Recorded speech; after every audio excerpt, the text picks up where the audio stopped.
그, 그 뭐지? 아메노테프 2세가요. 아닌데, 일단 이게, 잠시만요. 어떻게 내려오지? 하트셉스트 밑에 트트모스 3세고, 트트모스 3세 밑에 뭐였더라? 예. 하여튼 그렇다 쳐요. 일단, 이제, 뭐지? 예. 오케이. 됐다. 아메노테프 2세가, 이제 모세 때 있었던 왕으로 추측이 되고요. 또 트트모스 3세가 죽었을 때 지난 시간이에요. 화면 그러면- 보고 답한다는 게 여기서 바로 나왔죠. 선생님, 아니 그게 아니에요. 자, 서연이 3세가 네, 서연이 기억나는 거 있으면 얘기해 볼래요? 미라를 안에다 넣은 순금. 네, 맞죠. 예. 그 투탕카멘 얘기 나왔었죠. 그쵸? 네, 그 투탕카멘이 원래 투탕카텐이었어요. 네, 맞아요. 투탕카텐이었. 네, 맞아요. 그 얘기 나왔었어요. 그리고 그 황금 그 미라, 그쵸? 황금 관 얘기 나왔었죠. 그리고 지난 시간은 투탕카멘이 주인공이 아니라 누가 주인공이었나요? 아메노테프 3세인가? 하여튼 네, 투탕카멘의 아버지죠. 그쵸? 네. 투탕카멘의 아버지 아케나텐이었죠. 그쵸? 자, 아케나텐이 한 일이 지난 시간에 중심된 얘기였는데요. 어떤 일을 했었나요? 기억나는 건 하비루밖에 없어요. 하비루밖에 기억이 안 나요? 네, 히블이랑 비슷했던. 네, 맞아요. 히브리랑 비슷한 그 구해달라는 그 서신이 아케나텐 시대에 맞죠. 그쵸? 네, 그것도 사실이고요. 네, 아케나텐이 이집트를 바꿔놓으려고 했어요. 어떻게 바꿔놓으려고 했었나요? 이집트의 종교를 좀 생각하시면 됩니다. 원래 이집트의 종교는 어때요? 여러 신들을 네, 다신교였죠. 그쵸? 네, 근데 아케나텐이 어떻게 하려고 그랬어요, 그거를? 하나만. 네, 그쵸. 네, 태양신도 여러 종류가 있다고 했던 거 기억나죠? 라만. 그쵸? 네, 맞아. 한낮의 태양이 라고, 뭐, 지는 태양이 아툼이죠. 그쵸? 네, 뭐 이런 식으로 여러 개 있었는데, 그 아문신을 믿는 그 신앙에서 그거 말고도 여러 개 있었죠. 여러 개 있었는데 그 중에서 이제 아텐이라고 하는 그 태양신만이 유일한 신이다라고 해서 이집트를 발칵 뒤집어 놨었죠. 그쵸? 네. 그거의 이제 목적이 뭐였느냐? 계속 증가하는 사제층의 권력을, 그쵸? 네, 그렇게 해서 좀 꺾는다라는 출발점이었는데 결국 실패한 거죠. 그쵸?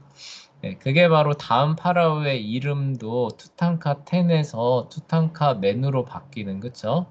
네, 그런 모습에서 잘 나타나는 거죠. 그쵸?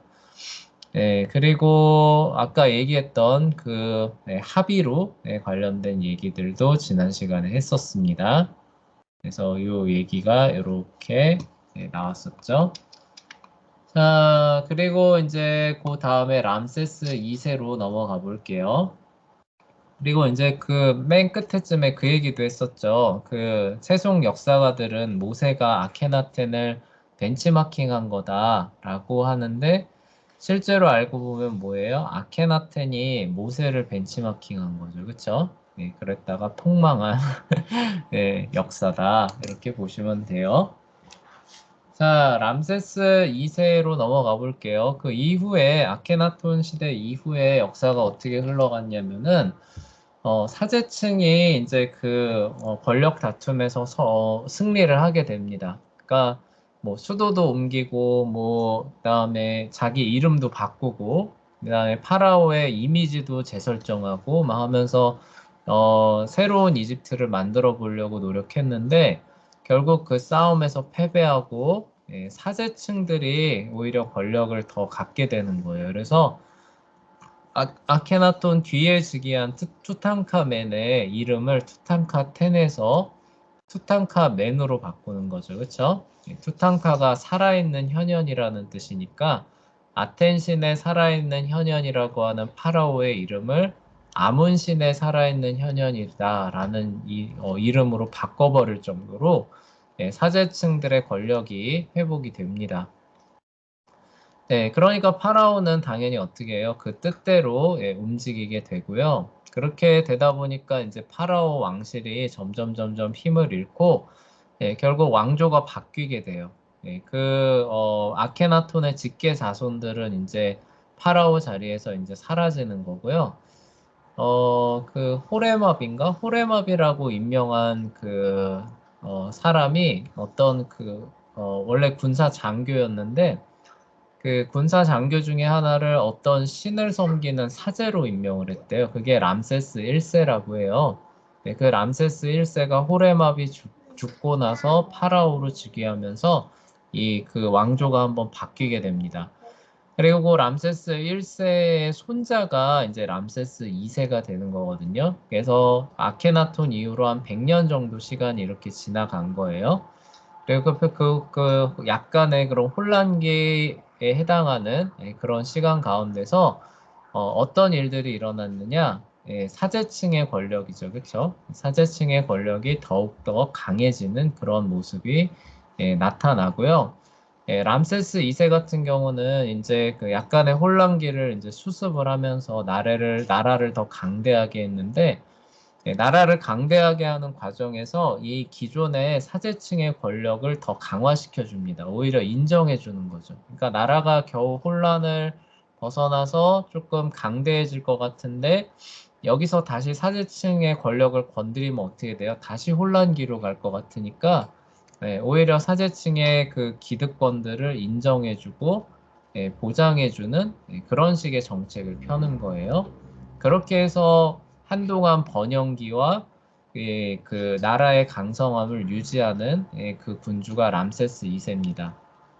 그리고 이 람세스 2세가 원래 왕족 계층이 아니다 보니까 좀 이렇게 자기 자신의 업적이나 이런 것들을 좀 이렇게 뭐라고 해야 되죠? 이렇게 막 선전하는 거 있잖아요. 그런 걸 좀 좋아했다고 해요. 그래서 이 건물 건축을 하는데도 최대한 멋있고 웅장하게, 거대하게, 그리고 멀리 많이 이렇게 사업을 많이 펼쳤다고 해요. 그리고 군사 활동도 굉장히 많이 이제 나갔다고 합니다. 그래서 그 해외 원정이나 이런 것들을 많이 나갔는데 이때쯤 되면은 이제 시리아 북쪽에 있는 히타이트라고 하는 민족이 상당히 강한 나라를 이룩해 놓은 상황이 되고 있었어요. 이 상황에서 이집트가 자꾸 치고 올라오니까 이제 시리아가 어디냐면은 이제 곧 오늘날의 터키 있죠, 그렇죠? 터키가 있으면은 그러니까 이 터키 지역이 히타이트의 본거지인데 그 밑에요 다마스쿠스, 다메섹이라고 하는 지역 알죠, 그렇죠? 그 지역이 이제 시리아 지역이고 밑에가 이제 팔레스타인, 이스라엘 지역이죠. 이제 이집트에서 그쵸? 근데 람세스 2세가 해외 원정을 통해서 이렇게 올라가다 보니까 여기 그 아나톨리아 터키 지역에서 이제 세력을 펼치던 이제 그 히타이트하고 어디서 부딪히느냐? 중간 지대인 시리아를 놓고 크게 한번 전투가 벌어지는 일이 일어났어요. 그래서 이게 역사상으로 유명한 카데시 전투라고 하거든요. 이 전투에서 이집트 파라오는 신이잖아요. 그쵸? 이집트 파라오가 신인데, 히타이트하고 평화 조약을 맺어요. 그러니까 신의 아들이 다른 나라 사람하고 조약을 맺는다라는 개념이 되게 매치가 안 되잖아요. 그쵸? 그런데도 그 조약을 맺어야 할 만큼 그 전투에서 승리를 거두지 못합니다. 그렇게 함으로써 이제 시리아 쪽을 확보하지 못하니까 그 앞에 투트모세 3세는 뭐 유프라테스 강까지 이렇게 치고 나가잖아요. 근데 람세스는 거기까지 치고 나갈 수 있었을까요? 없었을까요?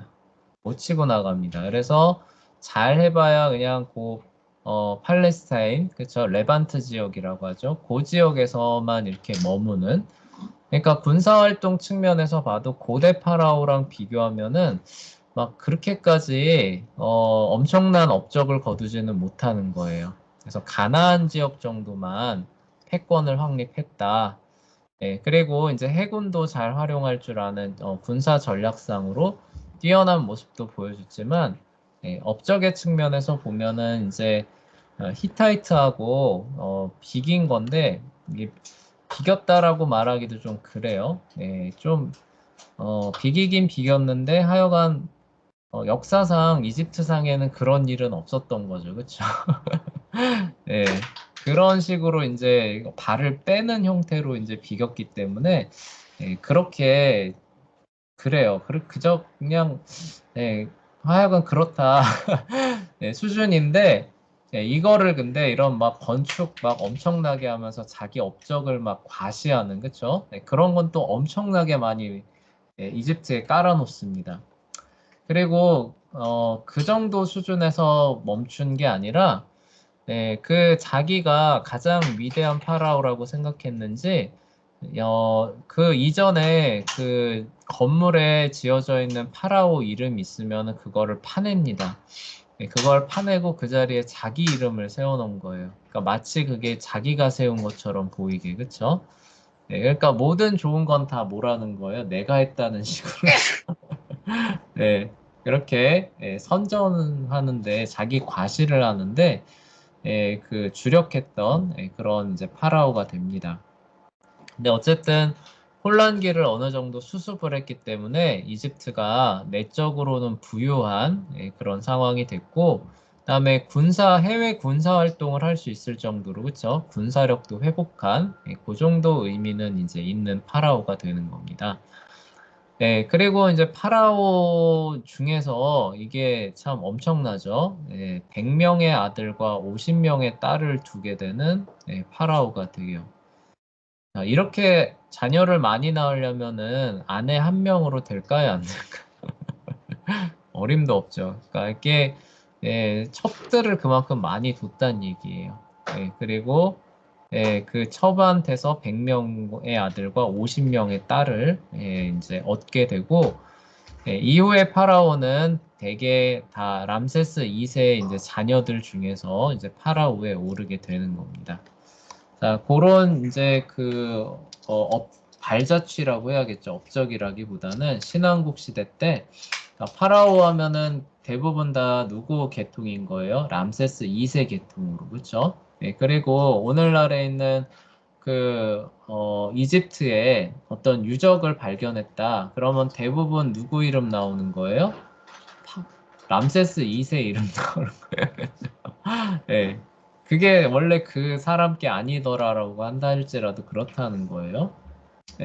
그런 의미들을 이제 갖고 있고, 그리고 이제 영토나 세력권 지역에서 보면은 가나안 지역 정도까지 다시 그 자기 패권을 확립을 했고, 시리아나 유프라테스까지는 못 간 거예요. 히타이트에 이제 막힌 거죠.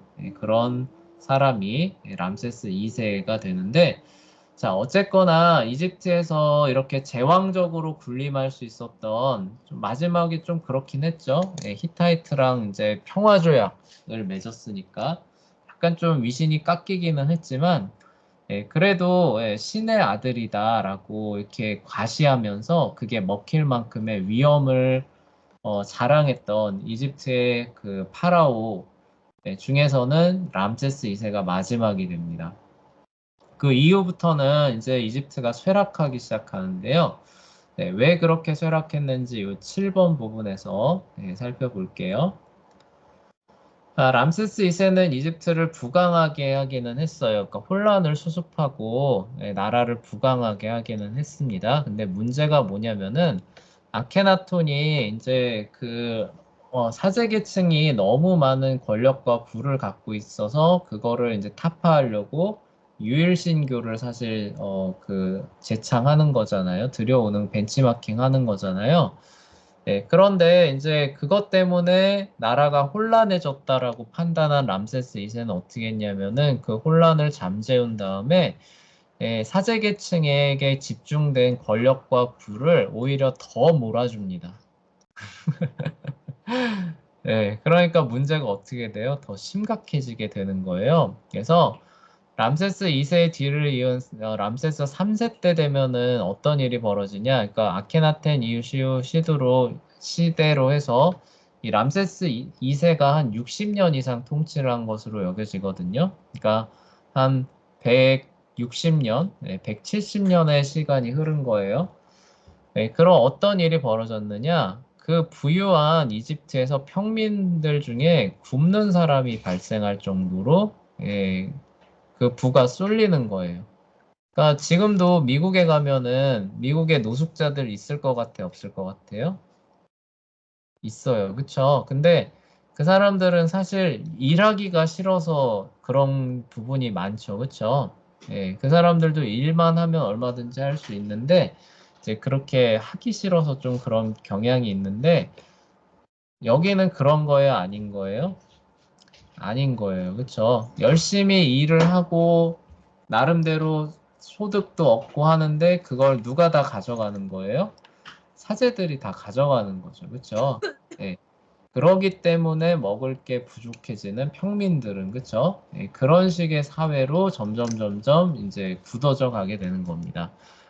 그래서 부강해지면 부강해질수록 평민들은 이제 사는 게 어려워지고 사제들의 형편만 계속 나아지는 거죠. 그래서 이제 인구 통계에서 이게 나오기 시작하는데 당시 이집트 인구의 3분의 1이 노예였다라고 해요. 그러니까 참 엄청난 수죠, 그렇죠? 그러니까 우리가 이렇게 사람을 만나잖아요, 그렇죠? 우리 예를 들어 사람 만날 때 여러분들 노예 만날 수 있어요? 못 만나죠, 그렇죠? 근데 요 시대로 간다고 해보세요. 지금 우리 3명이잖아요, 그렇죠? 3분의 1이 노예니까 3명만 모여도 그 중에 1명은 노예였단 얘기예요. 그러니까 노예의 숫자가 진짜 엄청난 거죠, 그렇죠? 그리고 그 농사를 짓는 농지가 있는데 농지의 7분의 1이 사제 소유라고 합니다. 사제가 많았을까요? 적었을까요? 얼마 없죠. 그쵸? 얼마 없는데 농지의 7분의 1이 사제들 소유였다는 거예요. 그러니까 그러면은 토지가 없는 농민은 어떻게 될까요? 사제들의 땅을 경작을 해주고, 그쵸? 그 소장료를 받는 형태로 아마 운영이 됐겠죠. 그쵸? 근데 그 소장료가 쌌을까요? 비쌌을까요? 엄청나게 비쌌겠죠. 그쵸? 왜냐면은 모든 소장료가 권력이, 네? 뭐라고요? 소장료가 뭐예요? 아, 땅을, 그러니까 경작을 해준, 이게 내 땅이 아니잖아요. 그쵸? 네. 내 땅이면 거기서 나면은 나는 그 작물들은 내 거잖아요. 그쵸? 네. 근데 남의 땅이에요. 남의 땅에다가 농사를 짓는 겁니다. 네. 거기서 납니다. 그러면은 거기 있는 거 다 내가 가져올 수 있어요? 아니요. 아니죠. 그 땅을 사용한 대가를 지주한테 줘야 되죠. 그쵸? 네. 그 땅을 사용한 대가로 주는 곡물을 소장료라고 하는 거예요. 아, 그게 비쌌군요. 비쌌겠죠. 왜냐하면 이 당시 사제들이 굉장히 힘이 많았잖아요. 네. 그래서 뭐 시간차는 많아요. 시간차는 많지만 조선시대 때로 가보면은 소장료가 얼마 나오는지 알아요? 아니요. 절반 나와요, 절반. 와, 절반.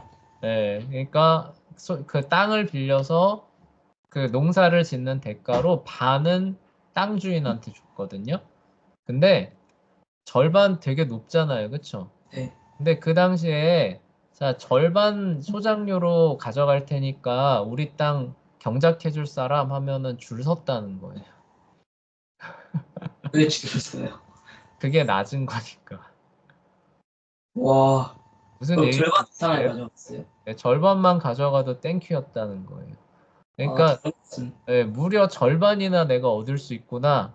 그러니까 내가 열심히 해서 많이 그러니까 더 많이 거두면은 살 수 있겠구나라는 생각으로 사람들이 몰려갔다는 거죠. 만약에 혹시 살짝 조금씩 빼돌리면 되지 않나요? 빼돌리지 못하죠. 왜냐하면 그걸 또 관리하는 사람들이 다 있거든요. 아, 네, 그래서 그렇게 못합니다. 자, 어쨌거나 그리고 그 땅을 가진 사람들이 잘 생각해 보세요. 권력층이잖아요. 그쵸? 네. 권력층을 속이기 쉬울까요? 어려울까요? 어렵죠. 오히려 반만 가져갈게라고 해놓고 나중에 약속을 바꿔서 반 이상을 가져간다라고 했을 때 보호를 받기 쉬울까요? 어려울까요? 어렵죠. 어려워요. 그쵸? 그러니까 예, 그 약속을 잘 지켜주는 것만 해도 감사한 겁니다. 하여간 그런 식의 사회가 펼쳐지는 거예요. 그게 똑같다는 얘기는 아니에요. 네, 여러분들이 이해를 할 수 있게 지금 먼 후대 조선시대, 그쵸? 공간도 시간도 다르지만 예, 그 예를 살짝 들어주는 거예요. 자, 그렇게 되는데 문제는 뭐냐? 사제들이니까 세금을 낼까요, 안 낼까요? 안 어, 내게 돼요. 네. 그쵸? 예, 신을 섬기는 사람들이니까 예, 정부에서 또 우대를 해주면서 그래 또 기존 권력층이잖아요. 세금도 안 내요. 그러면 국가를 운영하는데 필요한 세금은 누가 낼까요? 아, 농민들이. 평민들이 내는 거예요. 노예들도 안 내요. 그러니까 3분의 2죠. 인구의 3분의 2에 해당하는 사람, 나머지 농지의 7분의 6을 갖고 있는 사람이죠. 그쵸? 예, 네. 그 사람들한테서 세금을 다 가져오는 거예요. 어, 예, 그러니까 세금 부담이 이 사람들한테는 점점 더 높아질까요? 안 높아질까요? 높아지겠죠. 높아지겠죠. 그쵸? 그리고 부는 계속 어디로 쏠려요? 사제들한테 쏠리게 되는 거죠. 네. 네. 선생님이 한 20살 조금 더 됐을 때 그 필리핀에 가본 적이 있거든요. 필리핀 수도가 어딘지 아셔요? 까먹었어요. 네, 마닐라라고 하는 아, 도시. 마닐라 맞다. 네. 선생님 필리핀 시골에 간 게 아니라 필리핀 수도인 마닐라에 갔어요. 그러니까 우리나라로 따지면 서울로 온 거예요. 서울로. 서울에서 여러분들 판잣집 볼 수 있을 것 같아요? 없을 것 같아요? 힘들죠. 힘들죠? 네. 네.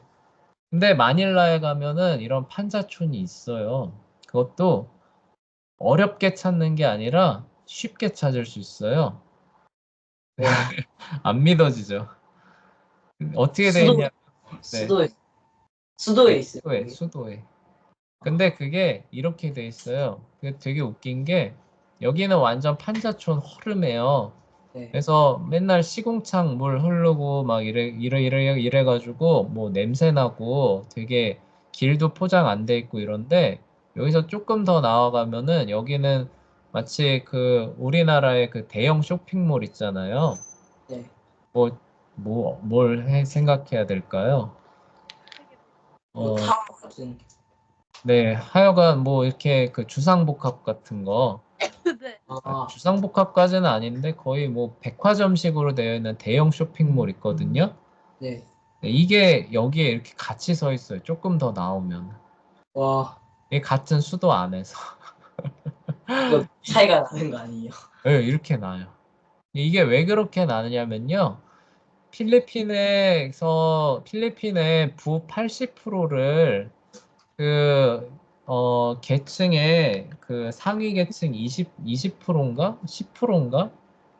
지금 수치는 정확히 기억이 안 나요. 선생님도 좀 왔다 갔다 하는데, 필리핀의 부 90%인가? 90%를 그 상류 계층 몇 퍼센트가 다 가지고 있다는 거예요. 와, 네, 그러니까 그 사람들을 위한 시설은 그렇게 굉장히 그 좋거든요. 진짜 서울에 비견되지 않나요? 근데 그에 반해서 마닐라에 사는 평범한 일반 사람들이 사는 데는 어떻게 되느냐? 하수 시설도 없어서 맨날 썩은 물이 흘러다니는 그 곳에서 사람들이 살고 있었다는 거예요. 네. 네, 하루하루 입에 풀칠해 가면서, 그쵸? 네. 네, 그런 식의 사회가 돼요. 그러니까 중산층이 두꺼운 게 왜 좋으냐라고 하면은 사람들이 그래도 웬만큼 다 살아가는 과정 가운데서 더 잘 사는 계층이 있으니까 그들이 개발한 그런 어떤 뭐 첨단 기술들이 중산층으로 이렇게 전이가 빠르거든요. 그래서 모두가 다 잘 살 수 있는 시스템으로 돌아가는데 위에 잘 사는 상위 계층이 대부분을 다 가져가게 되면은 대부분의 사람들은 어떻게 돼요? 다 극빈층이 돼 버리죠. 그렇죠? 네. 네. 그리고 잘 사는 사람 몇 명만 계속 잘 먹고 잘 사는 예. 그러니까 나머지는 사실상 노예처럼 돼버린 노예나 거지처럼 되는 나라가 되는데 사제층의 권력이 너무 강해져 버리니까 부강한 나라가 점점 그렇게 돼가기 시작한다는 거죠. 그렇죠? 잘 사는 층은 너무 잘 살아요. 근데 그에 반해서 일반 그 평민들로 내려가 보면은 이제 나라를 운영하는 데 필요한 모든 비용들 다 들어가고 막 이렇게 하다 보니까 예, 그들이 점점 줄어들면서 나라가 흔들리는 이런 모습들이 이제 이집트 신왕국의 마지막 부분에서 나타나기 시작하는 거죠. 네, 그래서 시대의 변화와 흐름에 제대로 대응을 못한 겁니다. 그러니까 개혁이 제때 안 이루어진 거죠. 물론 네, 아케나텐의 그런 그 개혁이 모세를 벤치마킹한 거기는 하지만 어쨌든 사제들의 권력을 줄이려는 거였잖아요. 그렇죠? 네, 그런 것들을 조금 제대로 했었다면은 네, 이런 결과까지 오지는 않았겠죠. 근데 그때 실패하고 람세스 2세가 오히려 사제층들의 기득권을 더 강화시켜주면서 결국에 부유하기는 한데 일반 백성들은 그거를 누릴 수는 없는 네, 이런 상황으로 가게 돼버리면서 사회가 이제 나라가 주저앉게 되는 겁니다. 자, 이집트 내부는 그렇게 주저앉고 있는데 외부에서는 또 아시리아나 바빌로니아 같은 제국이 일어나요. 여기 이제 우리가 전에 말했던 메소포타미아 지역 알죠? 그렇죠? 네. 유프라테스 티그리스강 유역인데 여기는 기본적으로 다 도시국가 형태였잖아요. 그쵸? 네. 예, 도시 하나가 나라였어요. 근데 이런 도시 하나가 나라였던 그 나라들이 어떻게 되는 거예요? 다 통합이 되면서 엄청나게 큰 제국들이 일어나기 시작하는 거죠. 그쵸? 네. 네, 그래서 이집트에 버금가는 세력을 펼치게 되는 겁니다. 네, 그러니까 그 외부적으로도 엄청나게 큰 변화가 일어나는 거예요. 그러니까 예전에는 우리 바깥에 우리의 비견될 만한 큰 세력이 있어요, 없어요? 없었죠, 그쵸? 근데 우리는 내부적으로 쇠약해 들어가고 있는데 우리랑 겨룰 수 있는 큰 세력 범위를 가진 제국들이 일어나고 있었다는 거예요, 그쵸? 네. 네. 그런 변화가 이제 일어나기 시작하니까 이 상인들도 이제 여기에 대응을 하기 시작합니다. 그러니까 예를 들어서 상인은 일단 돈이 되는 일들을 하잖아요. 그렇죠? 네. 네. 그러면은 일단 어디로 가야 돼요? 잘 사는 도시의 수도 뭐 이런 데를 찾아다니면서 그렇죠? 진귀한 물건들을 구하고 그거를 갖고 뭐 작은 도시로 가서 그것들을 또 원재료랑 교환해 오고 그렇죠? 그 원재료를 다시 그 대도시의 대제국의 수도죠, 그쵸? 네, 그런 데다 공급해주고 이런 일을 하는 사람들이잖아요, 그쵸? 네. 자, 근데 어떻게 되냐면은 그러니까 옛날에는 상인들이라면 무조건 어디를 들러야 돼요? 수도. 네, 어디의 수도를 들릴까요? 이집트의 수도를 들려야 되는 거예요. 왜냐하면 이집트가 그 당대엔 최고의 나라니까. 이집트에 가서 이제 그 물건들을 구하고, 그쵸? 이제 이 사람들이 이제 뭐 중동, 이스라엘 팔레스타인 지방을 거쳐서 아까 뭐 터키 지역이죠. 그쵸? 터키 지역으로 해서 뭐 그리스 쪽으로 나아가는 뭐 이런 식의 루트를 많이 이용을 했던 거예요. 그러니까 이 루트에 이집트가 왜 포함되느냐? 이집트에 가면 좋은 물건을 구할 수가 있으니까 그렇게 되는 거죠. 그렇죠? 네. 자, 근데 아시리아나 바빌로니아라는 제국이 일어나서 이집트에 못지않는 물건들을 만들어내기 시작합니다. 자, 그럼 상인들의 무역 루트가 계속 이집트를 들을 것 같아요? 안 들을 것 같아요? 안 들러요. 거기서 구할 수 있는 물건들보다 더 좋은 물건을 아시리아나 바빌로니아 제국의 수도에 가서 구할 수가 있다면은 굳이 이집트에 안 들를 수도 있는 겁니다. 그쵸? 네. 그리고 이집트의 내부 상황이 별로 좋지가 않으니까 아시리아 바빌로니아 제국이라고 하는 강대한 제국 안으로 들어가면은 치안의 측면, 도적이에요. 그쵸? 도덕의 측면에 있어서도 더 유리한 점이 많은 거죠. 그쵸? 네. 네, 그러니까 이 무역의 루트가 이때 바뀌기 시작해요. 아시리아나 바빌로니아 제국이라는 큰 제국이 일어나면서 예전엔 상인들이 무조건 이집트에 들러서 물건을 구했는데 이제는 그렇게 가는 게 아니라 어디로 가는 거예요?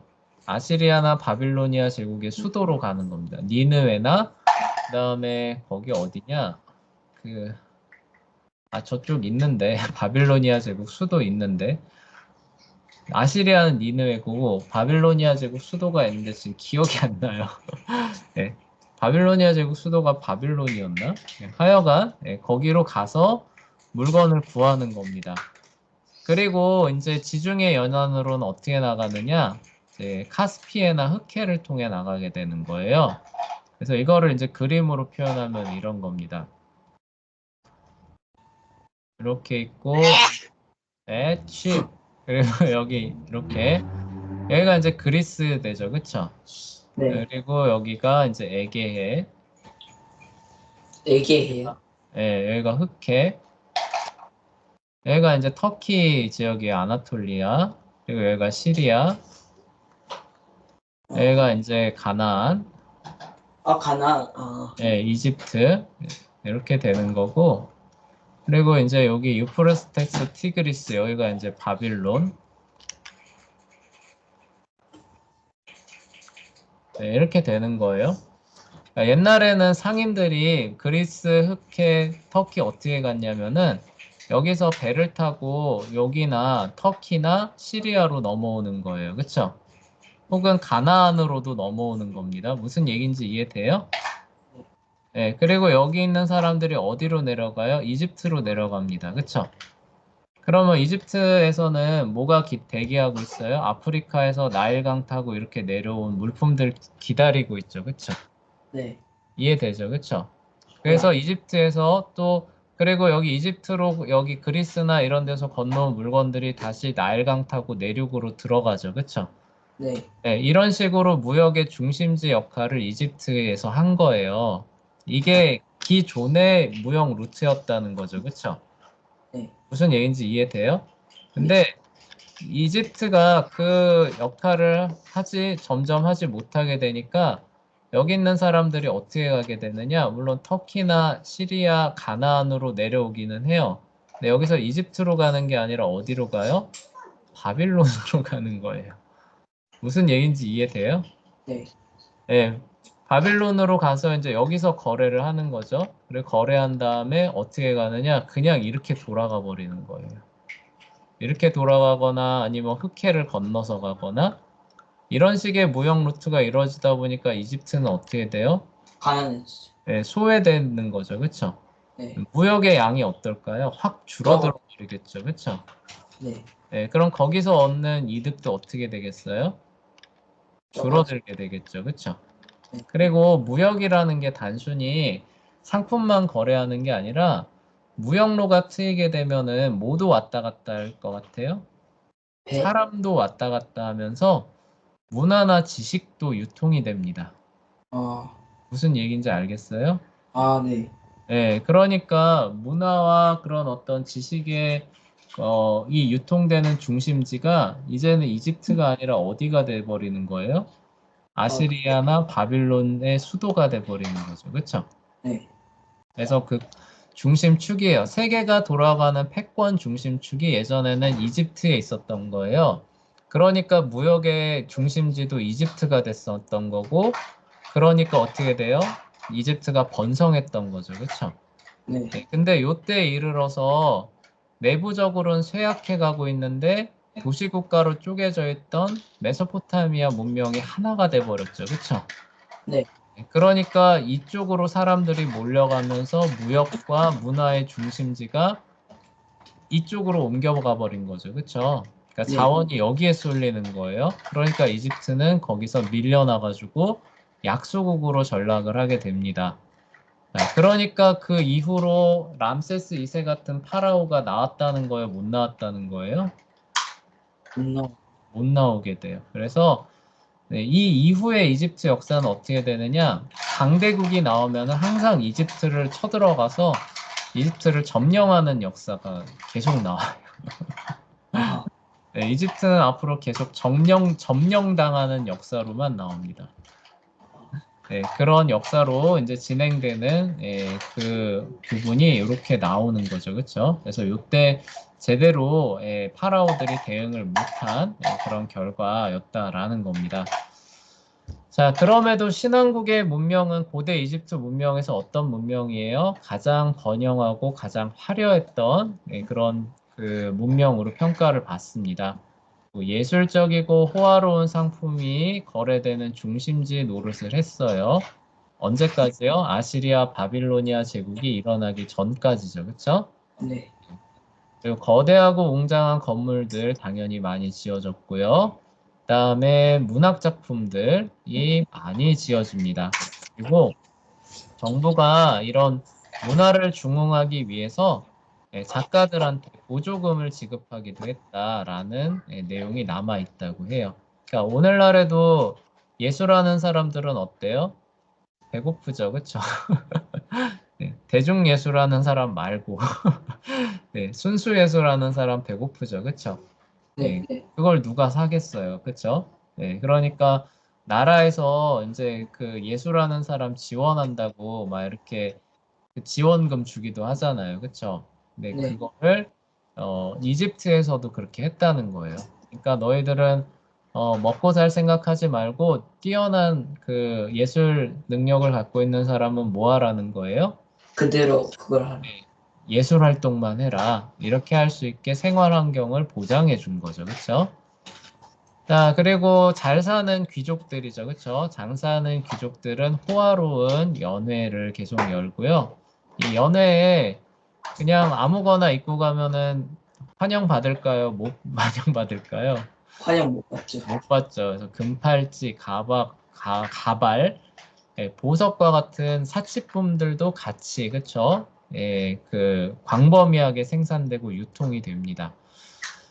그리고 사냥하는 일도 이들은 이제 하는 일이 이런 거예요. 그러니까 워낙 잘 먹고 잘 사니까 하는 일이 오늘 연회 열고, 그쵸? 그러니까 잔치 여는 거예요.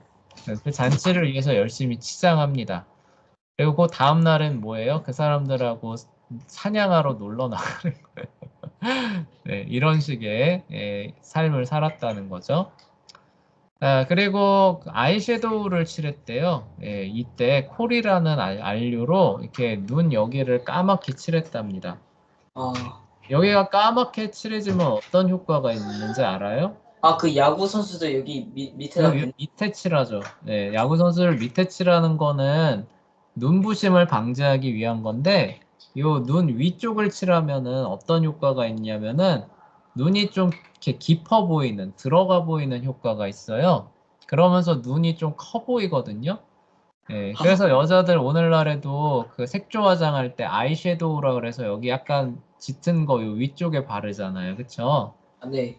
예, 그런 거든. 그거를 이미 이집트 지금으로부터 몇천 년 전에 여자들도 똑같이 했대요. 재밌죠, 그쵸? 그러고 보니까 엄청 진하게 하던데. 네, 맞아요. 그리고 눈 화장 외에도 입술에 루즈도 발랐다고 해요. 립스틱, 루즈도 바르고 몸에 향수도 뿌리면서 그렇게 살았다고 합니다. 자, 그래요. 오늘은 이 정도까지 공부해 보도록 합시다.